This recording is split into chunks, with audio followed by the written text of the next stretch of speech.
Hello ସାମାନ ଦେଖୁଥିବେ ନା ମୁଁ ଡ୍ୟୁଟି ଫ୍ୟୁଟି ପହଞ୍ଚିଗଲି ଜଲ୍ଦି ପଳେଇ ଆସିଲି କି ପାଇଁ ନା କହିଥିଲା ଜଲ୍ଦି ଆସିବ ବୋଲି ଜଲ୍ଦି ପଳେଇ ଆସିଲି ବେଳେ କେହି ନାହିଁ ଆସିଥିଲା ବେଳେ ଥରେ 9ଟା ବାଜିଲା ତ ମୁଁ ପଳେଇ ଆସିଲି ଡବଲ୍ ଟିଭିରେ ଚାଇ ଫାଇ ଲଗେଇକି ବସି ପଳେଇ ଆସିଲି ତାପରେ ବସିଛେ ନା ଚୁପଚାପ ହେଇକି ତାର ଦିନେ ଖୋଲା ସିଏ ମାନେ 14ଟା ବିଲ୍ଡିଂ ଲଗେଇକି ମୁଇଁ 3ଟା ଲଗେଇଥିଲି ତାପରେ ମୁଇଁ ଆଉଥରେ ଆସିକି ମାନେ ଖାଇଖୁଆ ସାରିକି ଆସିକି ଆଉଥରେ ବସିଛେ ସେ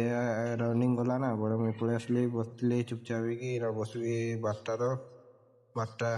ତକ ବସିବି ଆଉ ଥରେ ମୁଇଁ ବି ରନିଂ ଯିବି ସିଏ ଆସି ସାରିଲେ ମୁଇଁ ଯିବି ମୁଇଁ ନା ରନିଂ ସାରିକିରି ଆସିକିରି ବସିଛେ ରାଜକିଶୋର ବସିଛି ଆମର ସୁପରଭାଇଜର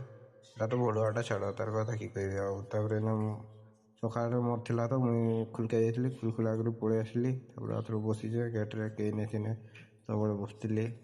ତାପରେ କେହି ବି ଗେଟ୍ରେ ନେଇଥିଲା ସାର୍ ଦେଖିଲେ ରାଗିଆ ନା ବୋଲି ମୁଁ ବେଳେ ବସିଥିଲି ତାର ମୋ ବାଥରୁମ୍ ଛାଡ଼ିଲା ବେଳେ ମୁଁ ପଳେଇ ଆସିଲି ଚା ଫା ଟିକେ ପିଇକେ ଯିବି ଚା ଫା ପିଇ ସାରିକି ପଳେଇ ଆସିଲି ସବୁ ବାଥରୁମ୍ ସାରିକି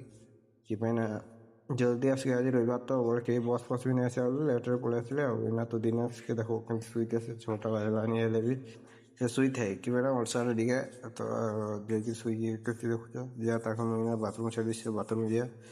ତାପରେ ତ ଛୁଟି ଆଉ ଟିକେ ପରେ ଆଉ ଏଇନା ଛୁଟି ହେଇଗଲା ବେଳେ ମୁଁ ପଳେଇ ଆସିଲି ବାହାରିଲି ଆଉ ଭିଡ଼ିଓଟା କେମିତି ଲାଗିଲା ଲାଇକ୍ କମେଣ୍ଟ ସବସ୍କ୍ରାଇବ୍ କରିବେ।